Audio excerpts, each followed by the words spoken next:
Welcome back to Chin Music, our baseball show at TalkNorth.com. Well, at the end of the last homestand, I think we are all in agreement that this team needed Pablo Lopez and Byron Buxton to get rolling. And guess what happened on this last road trip? We're recording this on Monday after the Twins had a very successful West Coast road trip.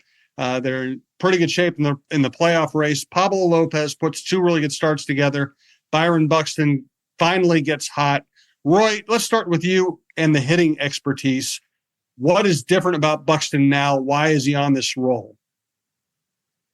Buck is a unique hitter. He's a unique talent, obviously. But he's a unique hitter. And it's very difficult to tell mechanically from bad streak to good streak what changed an awful lot with his swing. It's just, we've talked about him on this show for years and talked about what a comfort hitter he is. He gets comfortable at the plate, and then all of a sudden, things start going well. And it could be something as basic as not seeing the ball real well before, and then all of a sudden he finds that little window of release point with seeing the ball on a pitcher's hand, and that's all it took. Now then, he's got tremendous big end of the bat, the 8 inches of the big end of the bat you need to hit the ball with to the ball. Big skills, just, terrific.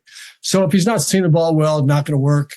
If he starts seeing it well, swing's not going to look any different. It's just everything's going to click. And I think maybe it has to do, maybe he started seeing the ball better.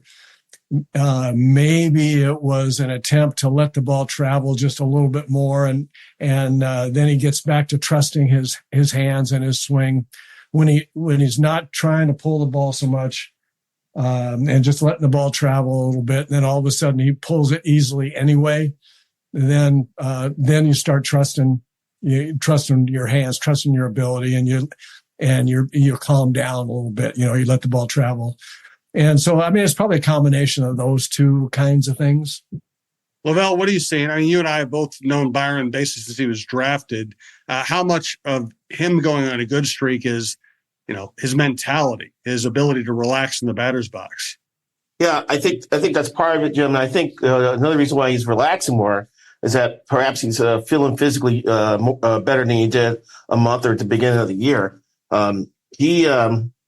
The one concern from the Twins when he did not get off to a good start was that he wasn't using his legs much. He was swinging with his arms, and they theorized that it was because of the knee, which was weird because you see him run, you see him slide, you see him play defense, and he looks great.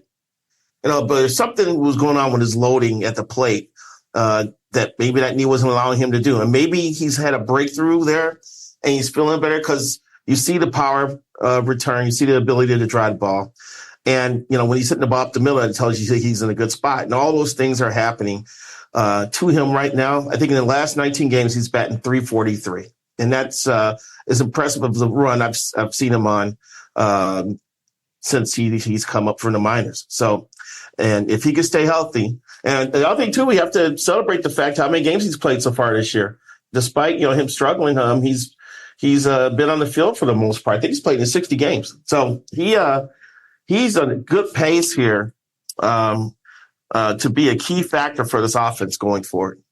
That's a really good point, LaVelle. We've been talking for so long, so many years about he's got to be healthy. He's got to be healthy. He's got to be healthy. He's finally healthy. And as Roy has always talked, as we've all recognized, he's more of a feel hitter than a pure mechanical hitter. He's the outside Molitor. And staying on the field has helped him regain that feel. Absolutely. I'm glad you brought that up about being a field hitter too.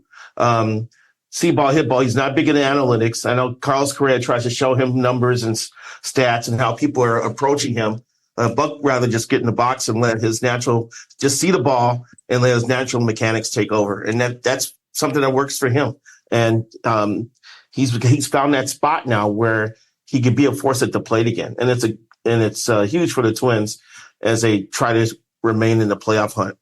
And our colleague Bobby Nightingale had a really good piece from the West Coast saying that basically Buck has cut way back on his batting cage time, which I thought he drove himself crazy with last year as a DH. And now he goes in there, does more minimal work, drinks a lot of coffee, and actually has better. Reminds me of Rick Stelmazik, the former Twins bullpen coach, once telling me, "We don't need batting practice. We need taking practice." That's awesome. The funny part is Bobby did a similar story about Matt Wallner. Wallner is in a better spot for the Saints, and he said he's cut down on the amount of swings he takes per day. So maybe there's something to that. I don't know.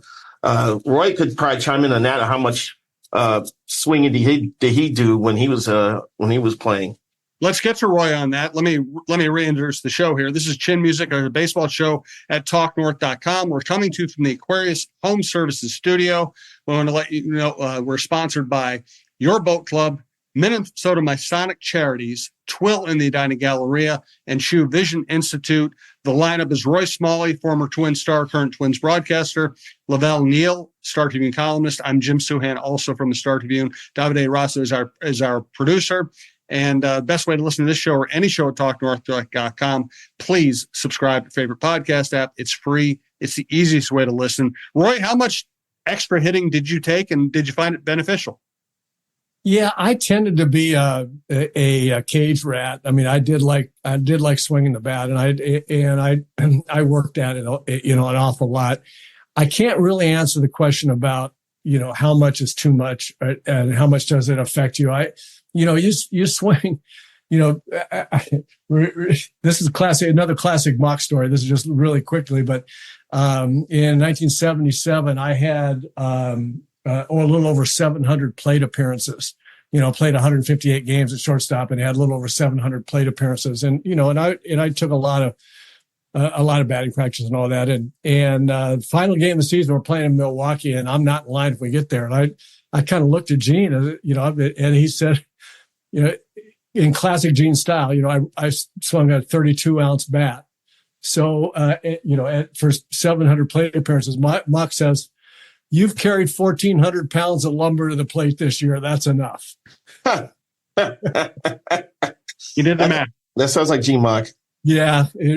Anyway, the point is that I think that you can get tired. Probably, I think you can do too much. And everybody's got to find their own deal. Over the years, I got to be much bigger believer in don't think you hurt the ball club. Just go up there and really work on seeing the ball well and not trying to do too much with it. Just get figure out a way to see the ball and get the big end of the bat to it. And so I think that it's a fine line. You don't want guys lying around not taking BP, but you also don't want guys being manic about everything and wearing themselves out both physically and mentally. I can't tell you how many times I heard Tom Kelly and his staff say that when I was covering the team as a beat writer. Don't hurt, son. You'll hurt the ball club. Words to live by. And by the way, another shout out to Bobby Nightingale. Does such a great job covering the Twins for the Star Tribune, along with Phil Miller. Highly recommend checking their work out at Star Tribune, StarTribune.com.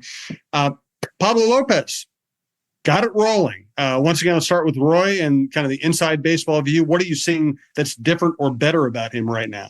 Well, his secondary pitches, everything got better. I mean, he found command with all three of his pitches and made some really good pitches when he had to.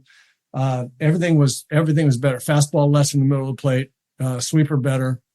And the changeup is generally good. That stayed out of the middle of the zone. So I mean, he just kind of found it's like real estate, location, and he came back and found it. So we taught there's a lot of positives about this road trip. My goodness, to go on the road, it's a long, tough road trip.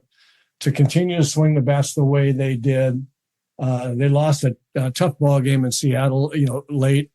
But I tell you what, that was a huge game yesterday, gigantic, because Joe Ryan's cruising along.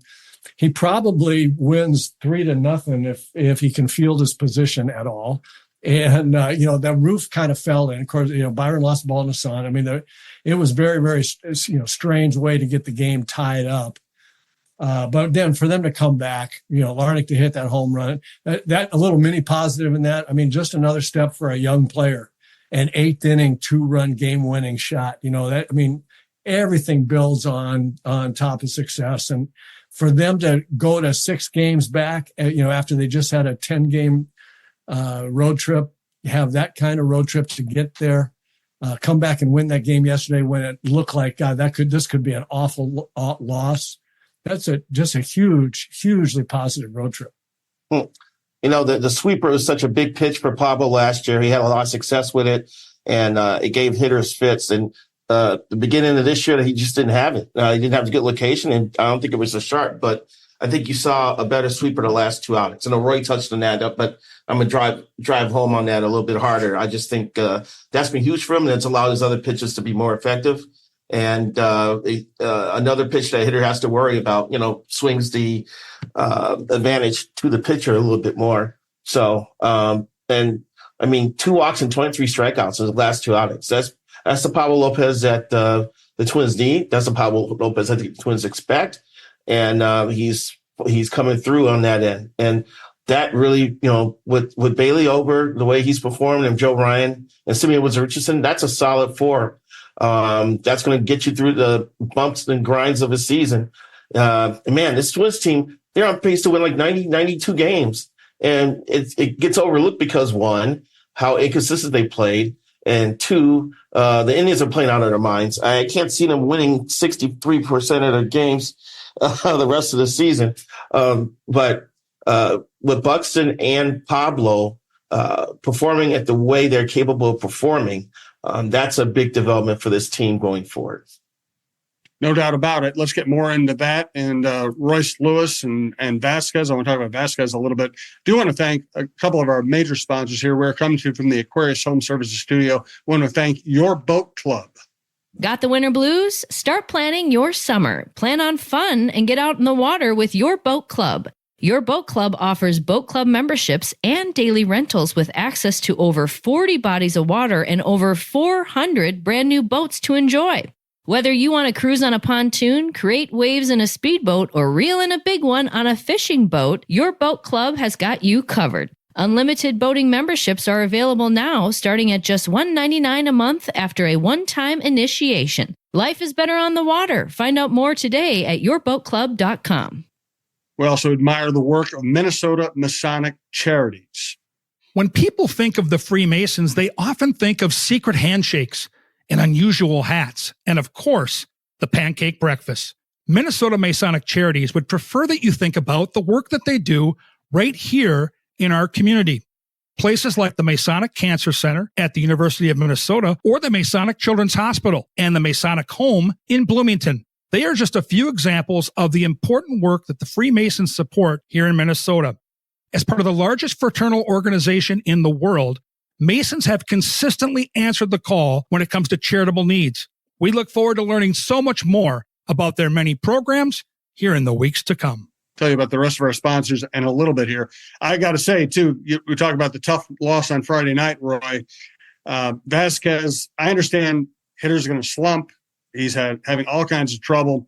But when you are a defensive catcher who's hitting 1-something and you don't make basic plays in the field, man, that's a hard way to lose. Perfect throw home. He had a runner out by about 20 feet. Doesn't get his glove on it. I think it was I can't remember if it was a bunt or a swinging bunt, but I think it was a bunt in front of the plate. He doesn't pick up the ball. What are your thoughts on Vasquez at this point and his value? There are a couple of things that in baseball that are just kind of musts. Left-handed reliever comes in, he must get the left-hand hitter out that they bring him in to face. I mean, that's just what the job is, right? And it's great if he gets other people out, and great if he goes more than a third of an inning or whatever. But he must get left-handers out. Defensive catchers must make all the plays. They must. And if he were hitting 320 and driving in a bunch of runs, everybody was kind of pat him on the back and say, hey, everybody makes a defensive mistake or two once in a while. When you're hitting, you're a long way from the Mendoza line. and you're in there as a defensive specialist, it's really glaring, when you don't make the plays. And that was a tough day for him, no question. I mean, I would expect him to bounce back, but that's one of those things where the closer's got to close, the left-handers got to get left-handers out, and the defensive guys have to make the plays. I mean, that's just the way it is.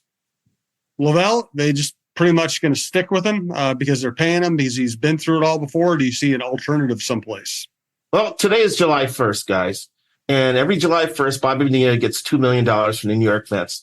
In addition to that, Scherzer's getting like $15 million from the Nationals. Ken Griffey Jr. is getting his last installment from the Reds. There's someone else getting paid on July 1st as well. So those are sunk costs. This is Vasquez's $10 million a year contract. That's a sunk cost that's in progress as we watch it happen before our eyes. It's amazing because they signed him to be a defensive stalwart because he wasn't sure if Ryan Jeffers was ready to be everyday catcher. But now it's been totally reversed. Vasquez is a $10 million backup catcher. I don't expect anything from a backup catcher at the plate because most backup catchers hit 200. They do, unless you're Mike Redmond. But Mike Redmond also, would walk naked through the clubhouse. Those other guys didn't either. So I expect little from Vasquez, but I do expect them to make plays when they're in front of him, to catch throws and to get the balls hit in front of the plate. That stuff's inexcusable. I don't care if he's taking his bad offense to the defense or is not taking his defense to offense, but he's got to make plays, and that's unacceptable. And he's got to be ready for the 1 or 2 times a week he's going to catch with Ryan Jeffers in the lineup. Is there an alternative in this system if they wanted to replace him? Well, it was they had Jair Camargo at St. Paul. He would be the de facto replacement for Vasquez. He's not having a good year this year.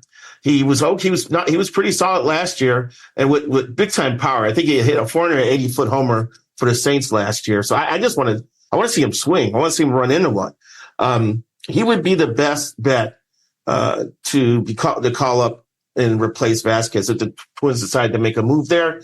But I'm not sure, based on his performance this year, that they're ready to do that. So they'd be stuck with Vasquez. I don't know. I mean, there's a couple players on the 25th and 26th men on the roster, and Vasquez and Kyle Farmer, that they may have to make a decision on before right around the trade deadline, as far as putting together their toughest roster for the postseason.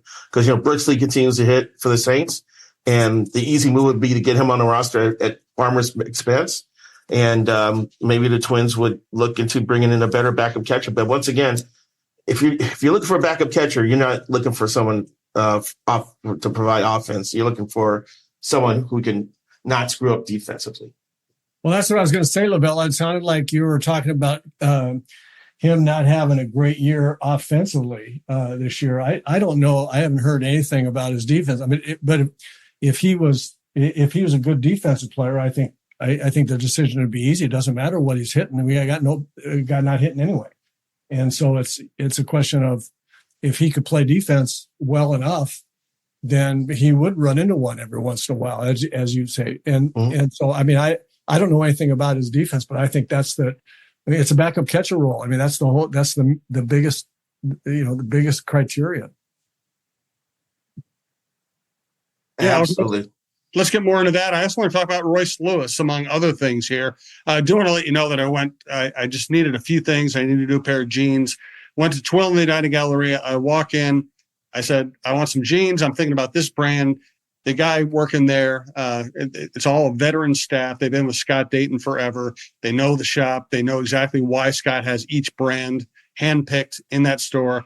He said, nope, you want this? And so I told him I wanted X size in X brand. He said, nope, what you want is X size in this brand. He handed them to me. I tried them on. He was right. Those were perfect. I got that golf shirt, pair of pants, something else. And I was out of there in like 10 minutes because it's not a department store. And you're talking with experts and they know what you want. They listen to you. They again, they're experts. I'm just always so impressed whenever I go in there. Twill in the Dining Galleria. That's Scott Dayton's shop. TwillMN.com if you want to check out all their brands, their hours. Also sign up for their newsletter. at twillmn.com. They will not spam you. They'll just let you know when they have a special event. My favorite men's clothing store, my favorite place to shop, Twill in the Dining Galleria. We also want to thank one of our newer sponsors, working with John Krasinski on his LASIK, True Vision Institute. Yeah, True Vision Institute in Bloomington. I was there earlier this week to get a consultation for LASIK surgery. Found out I'm a great candidate for it, and super easy to set up an appointment. Go in there. They run you through a bunch of tests. Their people are very nice, and they will give you a straight up and honest answer for your options for your vision correction. And I'm looking forward to having LASIK at True Vision once the playoffs are over. So go to truevision.com to set up your appointment, and you won't be disappointed at all. Great people at True Vision. So breaking news, Royce Lewis is human. When I watch him, once again, we'll start with Roy because he's the hitting expert. When I watch him, I just see him doing all the things he wasn't doing before, which is maybe trying too hard, maybe trying to pull the ball a little bit too much, swinging through very hittable pitches. That's my layman's view of it. Roy, what are you saying? Yeah, that's pretty much it. He's missing some pitches early in counts that he never missed, and that we've never seen him miss. And thank goodness. I mean, the guy actually is a human, and you play this game long enough, and usually it's about 150 at bats, and you run into stuff that you weren't doing in the past, and you don't know why you're doing them, and you do them until you don't. I think that the best thing about Royce Lewis is his attitude about his own ability and his own excitement about being in the big leagues. And I don't expect it to last very long, but I think you're probably right. I think, young guys can get pretty impressed with their ability to hit the ball out of the ballpark. And and when I say that, all hitters can get impressed with that too. But young guys have to learn how to work through, okay, I'm not, I'm swinging at some bad balls. I'm missing some fastballs in the middle of play. Why am I doing that? Is my swing a little big? And then, get a little bit shorter, a little bit more back to the center of the diamond, and then everything comes back again. I talked with Ted Williams and about it in his book. He said, and I was asking him about it. He said, when I got in a slump, I go, wait. You don't know what a slump is. He goes, oh yeah. He said, I'd go through streaks where I wasn't hitting the ball well. And I said, what'd you do? And he said, I choked up on the bat. Now that's something that very few people, this guy hit 521 home runs. And so he wasn't a slap to left hitter. But he said, I choked up on the bat and I moved up on the plate. So the plate was kind of right underneath me. And I tried to hit the pitcher in the forehead with line drives. And, he would just get up on the plate and let the ball travel and just try to slash it from a choked up position on the bat back through the middle. And I'm not advocating that Royce or anybody else do that, but it's the kind of thing that good hitters do when things aren't going quite the way they want, when they're missing pitches or swinging at bad pitches. Some guys get up on the plate like that. Some guys get off the plate, back off the plate, close their stance, try to hit the ball to everything to right field. That gives them a little bit more time. Since they're off the plate, it gives them time on the inside pitch. There's all kinds of things you can do, but it's all kind of the same thing where you're just gotten a little bit long, a little bit big. And, for whatever reason, whether it was a little injury, it's a minor deal, or whether it was, you just want to keep hitting home runs to your pull field, whatever it is, just do something a little bit different that's still positive and things. And with Ted, he said that I do that for 3 or 4 games, and then all of a sudden here it come again, and I was back to being the splendid splinter. How often did you talk to Ted? Sorry? How often did you talk to Ted? Every time we went, he was in Winter Park with the Red Sox when we trained in Orlando. And if he came over with the Red Sox, I'd run over and grab him and every time, I mean, he was always over at Winter Park and spring training, and I'd run over and, Ted, can I talk to you for a little bit? And he goes, and I mean, Ted, I mean, it's kind of like you put a quarter in him and he just, let's go, let's talk.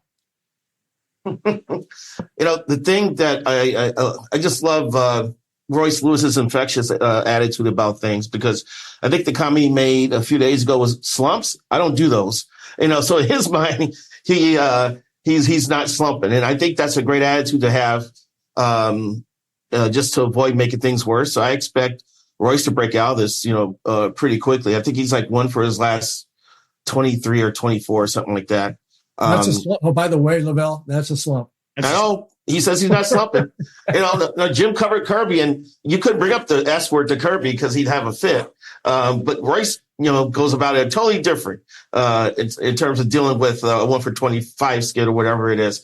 So I'm looking forward to seeing Royce break out of this thing sooner than later, because I just like the way he goes about doing things.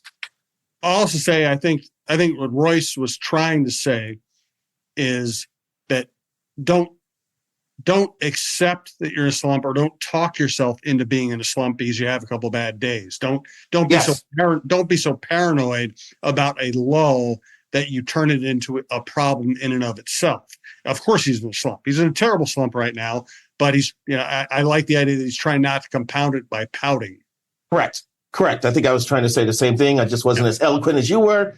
But I agree. I don't think he's going to talk himself to. I don't think mentally he's going to extend this slump by getting in his own head. Right. It also reminds me of when I started covering the Twins. Of course, Kirby was the most popular, probably still is the most popular athlete in Twin Cities history, coming off 2 World Series championships, and I was like the only writer around who would write about him ever being in a slump. And so Tom Kelly, knowing that and knowing how Puckett would react if I wrote about it, if Puckett was in a slump, TK would pull me aside and he would give me a couple of quotes about, boy, Puck's struggling. We need him to get his bat going. I'd write it. Puckett would get mad at me for writing it, and then he'd get 11 hits in his next 10 at-bats. Yeah, I've covered a few guys who would pretend that the baseball's my face. Yeah. And now we get them right on track. How did you get out of slumps, Roy? I mean, if you ever had any slumps, how did you get out of them? Well, I broke out of good streaks back into my slump kind of deal. I think just what I was talking about earlier. You have to do some different things and generally speaking, it's 2 things almost always. I'm trying to jump out and get a fastball, and I'm chasing everything else. And when I'm in a hurry, I'm not hitting the fastballs I should hit, or it's just I'm not seeing the ball very well. And sometimes those 2 things go together. And so the first thing you have to do is just see the ball better. And the second thing you have to do is just what Ted was saying is get a little shorter and settle for some smaller success rather than, rather than trying to, I was swinging it well before, I was hitting a bunch of home runs. I'm just going to keep doing what I was doing because it'll come back. Sometimes you just need a little bit of boost. You got to give yourself just a little bit more time to see the ball. You got to do something that will allow you to do that. And so I've just sometimes when I was really not seeing the ball well, I would just bunt in batting practice. I just have the guy throw it as hard as you could. And I just wanted, when you have to stay on the ball. If you're going to bunt the ball successfully, you have to stay on the ball all the way to the big end of the bat, right? And so that was something I read Ty Cobb used to do. And people thought it meant when he was in a slump, he'd bunt for hits. And he did that, but that was not what he was talking about. He was saying, I want a pitcher up there to throw regular speed. And I'm just going to try to bunt to third, bunt to first, bunt to third, just bunt so that I'm seeing the ball well again, and there's all kinds of little things, but it gets back to how you're seeing it and how nice and short is your swing. That's basically it. Last topic for today. Once again, thanks to Aquarius Home Services. Minnesota Masonic Charities, Your Boat Club, Twilling United Galleria, and Shoe Vision Institute. And once again, thank you for listening. We do appreciate it here at TalkNorth.com. David Festa, first impression. Let's start with LaVelle. Yeah. He's got solid pitches. I think location was a little bit off. And through my years of covering baseball, I always look forward to seeing new pitchers' second and third starts, because I think that first one is so much hype, so much excitement. Your family is in town most of the time. In most cases, you really don't get to see just how good of a stuff a kid has. And as they get settled and get in the major league routine, you'll see that talent start to come out a little bit more. So I'm looking forward to his next start, which I believe is Wednesday against the Tigers. Because I just thought he hung in there for a while. Fortunately, he had a game in which the Twins were hitting the ball all over the place, so that allowed him to get through 5 innings. You could see the Twins really wanted him to qualify for a victory, and they're really happy they were able to deliver it for him. I just want to see what he does as he gets settled in to a major league routine before I draw some final conclusions here. I wish I could tell you all kinds of things about him. I missed that game. I wasn't available. I couldn't see that one, so I can't tell you. But next time we talk, we'll talk about Festa for sure. Yeah, it was just the short version was he was fine the first time through the order, and then the second time through the order, Seattle kind of had a beat on him, and he got hit around a little bit. I think it's Arizona, but yeah, they and I like the stuff though. He was up. He kind of sat at 95, could get up to 97. Yep. He had a nice changeup, a useful slider. And he seemed to have a lot of composure the first few innings. When things started going bad, they went bad quickly. He was also pitching with a big lead, and I think that can mess with the pitcher's head. You change your approach because of the scoreboard. But in general, I was impressed. Yeah, I can't. I'm looking forward to seeing him pitch. I'm with LaVelle. I'd like to see him the next 3 times he pitches, and then kind of have an opinion about whether his stuff is going to play at this level. But it from everything I've read and from what you guys are saying, it sounds like he's got a chance. I think so. Yep. And we will be talking more about all this. And I think next week we'll get more into the race, just what it looks like comparing Cleveland's roster with the Twins, who really has an advantage going forward here. For today, for Roy Smalley, for LaVelle Neal, for Davide Rosso, I'm Jim Souhan. This is TalkNorth.com, and thanks for listening.